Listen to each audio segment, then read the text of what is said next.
Welcome to the Ontario Mortgage and Real Estate Insights podcast, your go-to source for the latest developments, trends, and regulatory changes in the industry. I'm your host. I'm Sandy, your guest host from Keller Williams Legacies, here to provide you with insights sourced from reputable news outlets to help you stay informed. Steve Hamoen here. This is brought to you by Real Approved Incorporated, a trusted mortgage brokerage dedicated to helping Canadians achieve their homeownership dreams. Visit realapproved.ca to learn more about how our experienced team can assist you with your mortgage needs. Let's dive into today's episode. Our first topic today is the surge in refinancing activity in the Canadian mortgage market, driven by rising interest rates and uncertainty in the housing market. Borrowers are rushing to lock in existing rates before the Bank of Canada raises them further. This trend is impacting both new loan demand and the broader economic landscape. That's right, Sandy. As Canadian mortgage rates have surged in 2025, many homeowners are acting swiftly. The Bank of Canada's decisions have alarmed borrowers, leading to a significant shift in borrower sentiment. Fixed-rate mortgages have jumped to around 6.5%, up from 4.7% earlier this year. Absolutely, Steve. It's a clear indication that homeowners are eager to avoid potential future hikes while benefiting from their existing low rates. A recent CNBC article confirmed these trends, highlighting the urgency with which homeowners are approaching refinancing today. Refinancing has indeed become the hottest trend in Canada's mortgage market this year. Major Canadian banks report that refinancing applications have increased by over 30% in recent months. This reflects a broader concern that interest rates may climb even further. And while refinancing activity rises, we're seeing a slowdown in new mortgage applications. Higher borrowing costs are deterring potential home buyers, cooling the once red-hot housing market. Regions like Toronto and Vancouver are witnessing significant fluctuations as the market adjusts to these new realities. Exactly, Sandy. The impact of rising interest rates extends beyond individual homeowners. It has broader implications for the Canadian economy, as consumer spending is expected to tighten. Households may allocate more income toward debt servicing rather than expenditures, which can slow economic growth. Analysts are warning that prolonged high rates could lead to economic stagnation. The Bank of Canada faces the challenge of balancing inflation control with sustainable economic growth. Investors are closely watching these trends, seeking insights into future monetary policy decisions. Looking ahead, experts predict that Canadian mortgage rates may continue to rise if economic conditions don't shift dramatically. Inflation remains a pressing concern, and the Bank of Canada could increase rates further in response. For Canadian homeowners, this means a continued push to refinance as soon as possible. Those considering new home purchases might face even higher borrowing costs, leading to more cautious financial planning. The housing market in Canada will likely see ongoing adjustments as rates evolve. Adapting to this environment is crucial for investors and homeowners alike, with many turning to platforms for real-time financial insights and predictive analytics to guide their decisions. Our next topic is a significant one, as it involves a huge alleged mortgage fraud case here in Ontario that has brought to light some serious issues in the syndicated lending space. The collapse of Sussman Mortgage Funding Incorporated has left investors scrambling to recover more than 100 million Canadian dollars in missing funds. This case has been compared to notorious Ponzi schemes and has raised pressing questions about the oversight in Canada's real estate market. Absolutely, Sandy. The situation with Sussman Mortgage Funding Incorporated is a stark reminder of the vulnerabilities within syndicated mortgage investments. For years, Sandy Sussman, a known figure in Toronto's mortgage scene, attracted investors with promises of high returns on cottage country mortgages.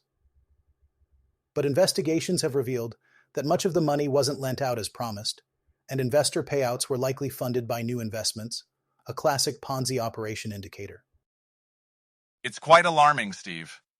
Sussman's business flourished during the long bull run in Canadian real estate, especially in regions like Barrie and Muskoka, often referred to as the Hamptons of the North for their luxury lakeside properties. As property prices soared, so did the investor appetite for high-yield private mortgages. However, When interest rates spiked in 2022 and the market began to cool, the cracks in this operation began to show. And those cracks have had significant consequences.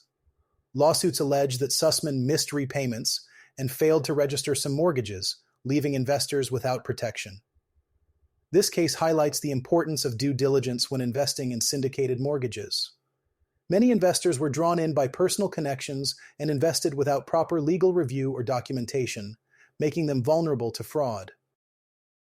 The Financial Services Regulatory Authority of Ontario has been focusing on mortgage fraud, and this case certainly underscores the need for stringent oversight. According to a survey by Polaris Strategic Insights for Mortgage Professionals Canada, a vast majority of Canadians believe mortgage fraud undermines trust in the housing market and drives up costs for honest buyers. This is a sentiment echoed by 78% of respondents who feel that mortgage fraud creates an unfair playing field. That's a significant majority, Sandy. And 64% of those surveyed said they believe mortgage fraud inflates housing prices. This case serves as a cautionary tale for investors, emphasizing the necessity of thorough legal checks and documentation in syndicated mortgage investments. As the market continues to evolve, it's crucial for investors to remain vigilant and informed. Our next topic revolves around the ongoing fallout from the collapse of Ontario's mega brokerage, iPro Realty Limited, which has left many realtors and investors in a precarious situation. It's a complex issue, with missing tax payments and trust funds causing significant financial strain for many involved. Absolutely, Steve. The Real Estate Council of Ontario has stepped in, obtaining a tracing and freezing order to track down the missing 10.5 million Canadian dollars from iPro's trust accounts. However, even with these efforts, many creditors, including former realtors, are left in a challenging position. It's a difficult situation, Sandy. Many realtors, like Marion Stevens, who worked with iPro for 16 years, now find themselves owing substantial amounts to the Canada Revenue Agency. She was part of iPro's tax remittance program, which was supposed to handle her taxes, and now she's left with a $30,000 tax bill and no clear answers from iPro or the Real Estate Council of Ontario. And she's not alone, Steve. This issue highlights a broader problem with how some brokerages manage tax remittances for their realtors. Andrea Beidel, another realtor affected, had been using the program for 2 years and now finds herself missing $70,000 earmarked for taxes. She, along with others, is struggling to get any clarity from the Canada Revenue Agency or the Real Estate Council of Ontario. It's a stark reminder of the importance of due diligence and oversight, especially when it comes to financial management within real estate. The Canada Revenue Agency has stated that taxpayers are generally responsible for errors made by third parties, which leaves many like Beidel and Stevens facing significant financial burdens. That's right, Steve. And while the Canada Revenue Agency does offer a self-assessment tool to help determine eligibility for relief from penalties or interest due to third-party errors, the reality is these realtors are now left in a difficult position, financially and emotionally. Beyond the tax remittance issues, there are also several civil claims filed against iPro and its founders, Rui Alves and Fedele Colucci.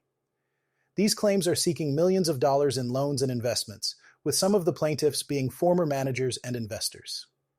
The situation remains dire for many involved. Indeed, Steve. Rui Alves has acknowledged the financial mismanagement and oversight failures, expressing regret over the chaos caused to the industry and the individuals affected. Still, the path to resolution seems long and uncertain for those trying to recover their lost funds. It's a complex web of financial missteps, and it underscores the need for transparency and accountability in real estate practices. As the situation unfolds, it's crucial for stakeholders to stay informed and cautious in their dealings. Let's dive into the current situation with Toronto's condo market. Prices are sliding, and the market is experiencing a significant downturn. It's clear that buyers are hesitant, waiting for prices to potentially drop even further. There's a surplus of inventory, and more is expected to hit the market soon, which is certainly not helping the situation. Absolutely, Sandy. It's a challenging time for the condo market in Toronto. Buyers are cautious, and the expectation that prices might continue to decline is keeping them at bay. According to Annelise Cugliari-Allegritti from Royal LePage, the market is saturated with smaller units, like 500 to 600 square feet, which aren't as desirable anymore. People have different needs now, especially with more working from home and starting families. That's right, Steve. The condo market's current composition doesn't align with the evolving needs of buyers. But there's a silver lining. Cugliari-Allegritti mentioned that this downturn won't last forever. The lack of new construction projects means that eventually the existing supply will be absorbed. By 2027 or 2028, we could see a turnaround as fewer new units are completed. It's interesting to note that the Canada Mortgage and Housing Corporation predicts that the market won't fully recover until 2028 at the earliest. However, potential buyers shouldn't wait indefinitely. Cugliari-Allegritti suggests that there's a window of opportunity right now to purchase condos at a lower price, but it's not going to last forever. Once the economic outlook improves, investor interest might return, driving prices up again. That's a great point, Steve. While the condo market is struggling, other segments of the Toronto housing market are showing some resilience. For instance, detached sales in the Greater Toronto Area increased by 5.9% in August compared to last year. Semi-detached and townhouse sales also saw slight upticks. However, the prices remain high, making it tough for first-time buyers to enter the market. Exactly, Sandy. The average prices for detached, semi-detached, and townhouses are still quite steep, which pushes first-time buyers toward condos as their most feasible option. With the current market conditions, it's crucial for potential buyers to weigh their options carefully and consider entering the condo market while these opportunities are available. Our final topic today explores Scotiabank's latest provincial outlook, which predicts slower economic growth across most Canadian provinces this year. This forecast is influenced by a mix of trade, monetary, and demographic pressures that are reshaping provincial housing and economic trends. That's right, Sandy.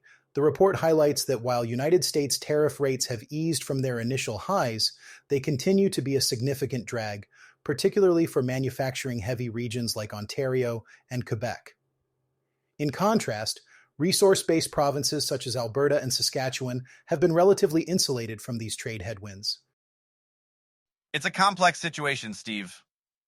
Economic uncertainty, although lower than earlier in the year, is still dampening consumer confidence and business investment. The looming review of the Canada-United States-Mexico agreement adds another layer of unpredictability to the economic landscape. In response to these challenges, the Bank of Canada cut its policy rate in September, and another reduction is expected by the end of the year. However, as Scotiabank noted, it will take time for the positive impact of new major projects to filter through the economy. Household consumption has remained resilient through early 2025, supported by the lagged effects of monetary easing. Yet, this momentum has started to plateau. The national unemployment rate reached 7.1% in August, with Ontario seeing significant job losses. Indeed, Sandy. While household spending has been a key driver of mortgage demand, the rising unemployment trend suggests that mortgage activity may soften further. Saskatchewan, however, has bucked this trend with employment growth. The housing market's response has been uneven across provinces. Existing home sales slowed in places like British Columbia and Ontario, but began to recover over the summer. Residential investment contributed positively to growth in most provinces, although some like British Columbia, Alberta, and Newfoundland and Labrador saw declines. And let's not forget, housing starts fell in Manitoba, Ontario, and Newfoundland and Labrador, signaling potential challenges for mortgage origination in those markets. Conversely, Saskatchewan and Prince Edward Island posted strong gains in investment and starts. That's an important point, Steve. Non-residential investment remains subdued nationwide. However, public investment has provided some support in provinces such as Nova Scotia and Prince Edward Island. The demographic headwinds are also a factor. A slowdown in population growth, driven by changes in federal immigration policy and a decrease in non-permanent residents, has impacted provincial outlooks significantly. This is particularly true for Ontario and British Columbia, which have seen weaker population growth due to high numbers of international students. This slowdown in population growth is expected to weigh on potential economic growth across provinces, impacting housing demand and mortgage activity. As we move forward, these factors will play a crucial role in shaping the Canadian mortgage and real estate landscape. Thanks for tuning in to another episode of the Ontario Mortgage and Real Estate Insights podcast. We hope you found today's insights valuable as you navigate the world of mortgages and real estate. Before you go, a quick reminder. Real Approved is here to make your mortgage journey smoother.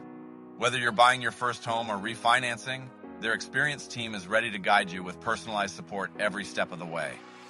Visit realapproved.ca to get started and take the next step toward achieving your home ownership goals.